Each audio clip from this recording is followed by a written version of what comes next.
നമസ്കാരം. വാർത്തകൾ വായിക്കുന്നത് ഷീല കുരാക്ക. ബ്രഹ്മോസ് മിസൈൽ നിർമ്മാണ യൂണിറ്റ് ഭൂമി കൈമാറി. സിവിൽ സർവീസ് വിജയികൾക്ക് അനുമോദനം. 101 നദീതീരങ്ങളിൽ പ്രളയ സൂചകങ്ങൾ സ്ഥാപിച്ചു. ഗുരു ഗോപിനാഥ് നാട്യ പുരസ്കാരം VP ധനഞ്ജയനും ശാന്ത ധനഞ്ജയനും. കരൾ സാമ്പിൾ 21 മണിക്കൂറിനകം തിരുവനന്തപുരത്ത് നിന്ന് ഡൽഹിയിലെത്തിച്ച് തപാൽ വകുപ്പ്. ഏകദിന ബാറ്റർ 1-ാം സ്ഥാനം നിലനിർത്തി സ്മൃതി മന്ദാന.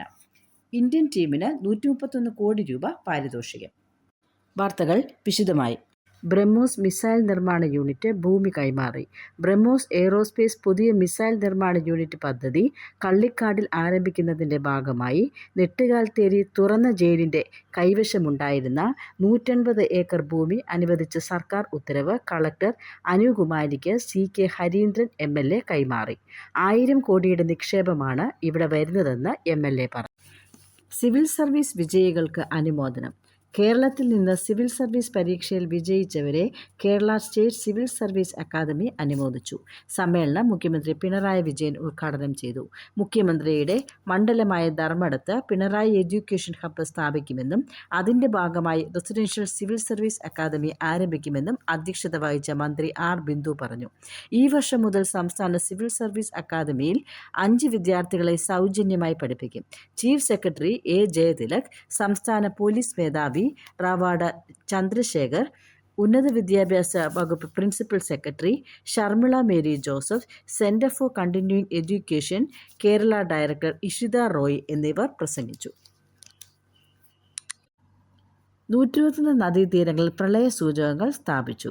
2018 പ്രളയബാധിത പ്രദേശങ്ങളിലെ ഉയർന്ന ജലനിരപ്പ് ശാസ്ത്രീയമായി സർവേ ചെയ്ത് സ്ഥിരം സൂചകങ്ങൾ സ്ഥാപിച്ചതിൻ്റെ flood level marking survey project report മന്ത്രി K. Rajan land revenue joint commissioner VR വിനോദിന് നൽകി പ്രകാശനം ചെയ്തു. അച്ചൻകോവിൽ 9, പമ്പ 18, മണിമല 11, മീനച്ചിൽ 10, പെരിയാർ 23, ചാലക്കുടി 13, ഭാരതപ്പുഴ 37 എന്നീ നദികളുടെ തീരങ്ങളിലെ 121 സ്ഥലങ്ങളിലാണ് സൂചകങ്ങൾ സ്ഥാപിച്ചിട്ടുള്ളത്. റവന്യൂ വകുപ്പിന്റെ നേതൃത്വത്തിൽ survey of India, institute of land and disaster management, ഭൂരേഖ വകുപ്പ്, സംസ്ഥാന നിർമ്മിതി കേന്ദ്രം എന്നിവയുടെ സഹകരണത്തോടെ സംയോജിത പദ്ധതിയായാണ് ഇത് നടപ്പിലാക്കിയത്. ഗുരു ഗോപിനാഥ് നാട്യ പുരസ്കാരം VP ധനഞ്ജയനും ശാന്ത ധനഞ്ജയനും. ഗുരു ഗോപിനാഥ് ദേശീയ നാട്യ പുരസ്കാരം 3 ലക്ഷം രൂപ ഭരതനാട്യം നർത്തക ദമ്പതിമാരായ VP ധനഞ്ജയനും ശാന്ത ധനഞ്ജയനും ലഭിച്ചു. ഗുരു ഗോപിനാഥ് സബര്യ പുരസ്കാരത്തിന് 50,000 രൂപ കേരള നടനം കലാകാരി അംബിക മോഹൻ അർഹയായി. സാംസ്കാരിക വകുപ്പിന് വേണ്ടി ഗുരു ഗോപിനാഥ് നടന ഗ്രാമമാണ് പുരസ്കാരം ഏർപ്പെടുത്തി. കരൾ സാമ്പിൾ 21 മണിക്കൂറിനകം തിരുവനന്തപുരത്ത് നിന്ന് ഡൽഹിയിലെത്തിച്ച് തപാൽ വകുപ്പ്. തിരുവനന്തപുരം മെഡിക്കൽ കോളേജിൽ നിന്നുള്ള നിർണായകമായ കരൾ ബയോപ്സി സാമ്പിൾ 21 മണിക്കൂർ കൊണ്ട് ന്യൂഡൽഹിയിലെ institute of liver and biliary സയൻസിൽ എത്തിച്ച് തപാൽ വകുപ്പ്. തിങ്കളാഴ്ച രാവിലെ 11:53 തിരുവനന്തപുരം RMS കൗണ്ടറിലാണ് ബുക്ക് ചെയ്തത്.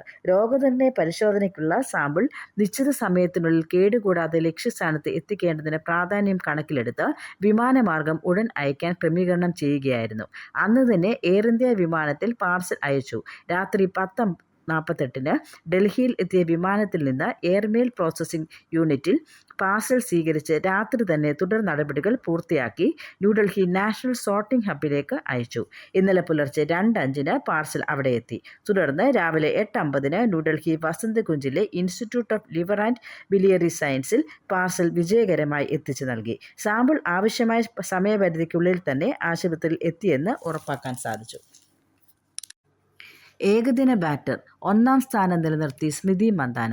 വനിതാ ഏകദിന ക്രിക്കറ്റ് ബാറ്റർമാരുടെ ICC റാങ്കിങ്ങിൽ 1-ാം സ്ഥാനം നിലനിർത്തി ഇന്ത്യയുടെ സ്മൃതി മന്ദാന. ദക്ഷിണാഫ്രിക്കയുടെ ലോറ വോൾവർട്ടാണ് 2-ാം സ്ഥാനത്ത്. 8-ാം റാങ്കിലുള്ള ഹർമൻപ്രീത് കൗറാണ് ആദ്യ 10-ലുള്ള മറ്റൊരു ഇന്ത്യൻ താരം. ബോളർമാരുടെ റാങ്കിങ്ങിൽ ഓസ്ട്രേലിയയുടെ അലാന കിങ്ങാണ് 1-ാമത്. 10-ാമതുള്ള ദീപ്തി ശർമ്മയാണ് റാങ്കിങ്ങിൽ ആദ്യ 10-ൽ ഇടം പിടിച്ച ഏക ഇന്ത്യൻ താരം. ഏകദിന ടീം റാങ്കിങ്ങിൽ ഓസ്ട്രേലിയ 1-ാം സ്ഥാനത്ത് തുടരുന്നു. ഇംഗ്ലണ്ടിന് പിന്നിൽ 3-ാം സ്ഥാനത്താണ് ടീം ഇന്ത്യ. ഇന്ത്യൻ ടീമിന് 131 കോടി രൂപ പാരിതോഷികം. 2020 ലോകകപ്പ് കിരീടം നേടിയ ഇന്ത്യൻ ടീമിന് 131 കോടി രൂപ പാരിതോഷികം പ്രഖ്യാപിച്ച് BCCI. ബോർഡ് ഇതുവരെ പ്രഖ്യാപിച്ചിട്ടുള്ളതിൽ ഏറ്റവും ഉയർന്ന സമ്മാനത്തുകയാണിത്. 2024 2020 ലോകകപ്പ് നേടിയ ഇന്ത്യൻ ടീമിന് 125 കോടി രൂപയായിരുന്നു പാരിതോഷികം. തുടർച്ചയായി 2ാം തവണയും കിരീടം നേടിയതോടെയാണ് സമ്മാനത്തുക വർദ്ധിപ്പിച്ചത്. 15-അംഗ ടീമിൽ ഓരോ താരങ്ങൾക്കും 6 കോടി രൂപ വീതം ലഭിക്കും. ബാക്കിയുള്ള 41 കോടി രൂപ പരിശീലകർ, സപ്പോർട്ടിംഗ് സ്റ്റാഫ് എന്നിവർക്ക് സ്ഥാനക്രമത്തിനനുസരിച്ച് വീതിച്ചു നൽകും.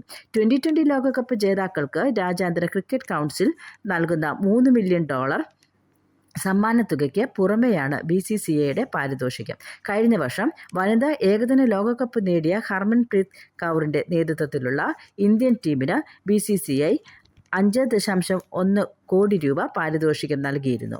അണ്ടർ-19 ലോകകപ്പിൽ 6ാം തവണയും കിരീടം നേടിയ ഇന്ത്യൻ ടീമിന് 7.5 കോടി രൂപയാണ് BCCI നൽകിയത്. അടുത്ത വാർത്താ ബുള്ളറ്റിനുമായി വീണ്ടും കാണാം.